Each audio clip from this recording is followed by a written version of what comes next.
नमस्कार दोस्तों, स्वागत है आप सबका अल्ट्रा हील होम्योपैथी में। दोस्तों, क्या कफ और फीवर के केसेस के लिए आप एंटीबायोटिक्स ले रहे हैं तो ये वीडियो आपके लिए है। ये वीडियो बहुत इन्फॉर्मेटिव है, इस वीडियो को एंड तक देखिए। दोस्तों, आईएमए की स्टडी के अनुसार जो कफ और फीवर के केसेस में बहुत ज़्यादा एंटीबायोटिक ओवर यूज़ की वजह से पेशेंट्स में एंटीबायोटिक रेजिस्टेंस देखने को मिल रहा है।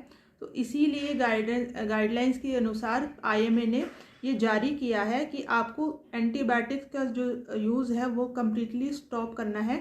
यानी फीवर के केसेस में आपको एंटीबायोटिक्स बिल्कुल भी नहीं लेना है, कंप्लीट रेस्ट्रिक्ट करना है।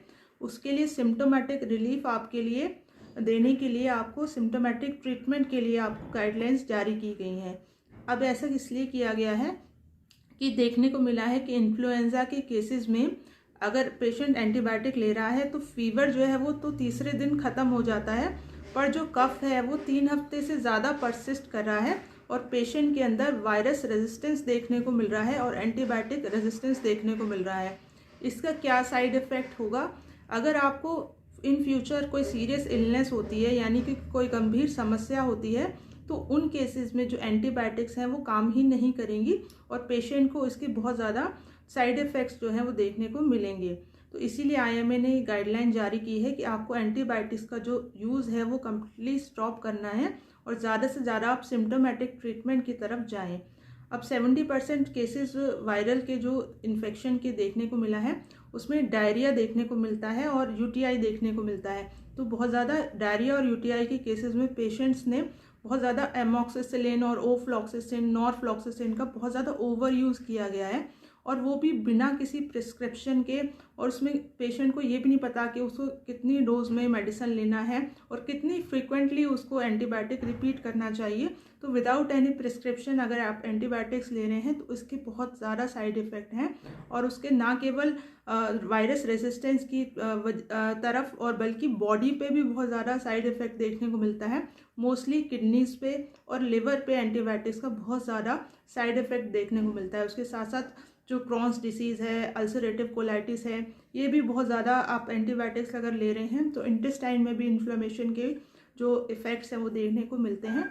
इसलिए आपको ज़्यादा से ज़्यादा जितना हो सके आपको एंटीबायोटिक्स का यूज़ जो है वो रेस्ट्रिक्ट करना है और सिम्टोमेटिक ट्रीटमेंट की तरफ आपको ज़्यादा जाना चाहिए। अब फीवर और कफ के केसेस में आपको क्या करना है? अगर फीवर होता है तो आप कफ होता है तो ज़्यादा से ज़्यादा आप अपने जो देसी नुस्खे हैं उनकी तरफ जाएं। ज़्यादा से ज़्यादा गर्म पानी पिएं और अगर थ्रोट पेन है तो उसके लिए आप होम्योपैथिक मेडिसिन ले सकते हैं, जिसमें बेलेडोना हो गई, ब्राइनिया हो गया, मर्कसोल हो गया, फाइटोलेका हो गया। ये मेडिसिन बहुत अच्छा काम करती हैं। ये केवल आपको जो रिलीफ देंगी और बल्कि वायरस इन्फेक्शन को भी ख़त्म करती हैं और पेशेंट की इम्यूनिटी को भी डेवलप करती हैं।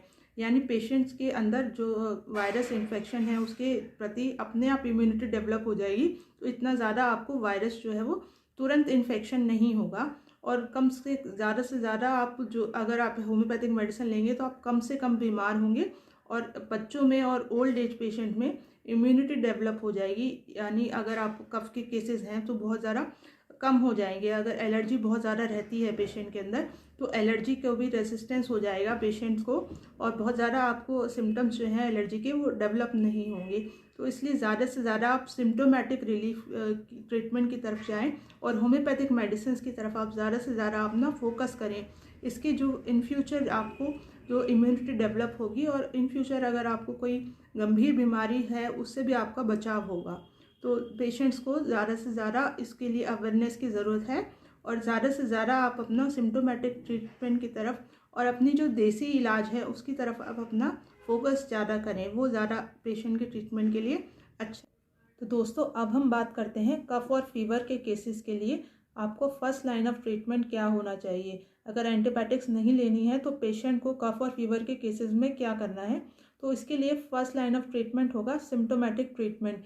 यानी कि अगर कफ और फीवर हुआ है तो पेशेंट को ज़्यादा से ज़्यादा गर्म पानी लेना चाहिए, उसको अदरक और तुलसी की चाय लेनी है, नमक के पानी से गरारे करने हैं और अगर बहुत ज़्यादा सूखी खांसी है और उसको खांसी बहुत ज़्यादा परेशान कर रही है तो आप काली नमक और काली मिर्च से आप पाउडर बना के उसको आप ले सकते हैं, जिससे आपको खांसी में आराम मिलेगा।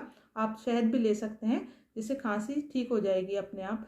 तो अगर ये करने के बाद भी अगर सिम्टम्स आपके नहीं ठीक होते हैं और सिम्टम्स परसिस्ट रहते हैं तो आप होम्योपैथिक मेडिसिन लें। अब होम्योपैथिक मेडिसिन बहुत हेल्पफुल रहती हैं। अगर बहुत ज़्यादा आपको एलर्जी की टेंडेंसी है, बहुत जल्दी सर्दी ज़ुकाम हो जाता है, बार बार सर्दी ज़ुकाम होता है, तो होम्योपैथिक मेडिसिन आपको टेंडेंसी को ख़त्म करती हैं और आपकी इम्यूनिटी भी डेवलप करती हैं। तो ज़्यादा से ज़्यादा पेशेंट को होम्योपैथिक मेडिसिन की तरफ जाना चाहिए ताकि जो उसकी टेंडेंसी है वो आगे ना बढ़े और वो वहीं के वहीं पेशेंट जो है वो ठीक हो जाए।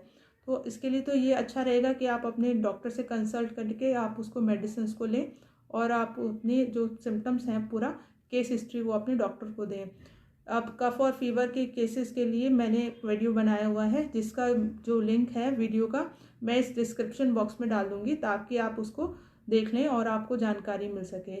तो दोस्तों ऐसे ही जानकारी मैं आपसे शेयर करती रहूँगी। तो फिर मिलेंगे अपने नेक्स्ट वीडियो में। अगर मेरी आपको जानकारी अच्छी लगी हो तो मेरे इस चैनल को लाइक एंड सब्सक्राइब कर दीजिए। Thanks for watching. Bye, take care.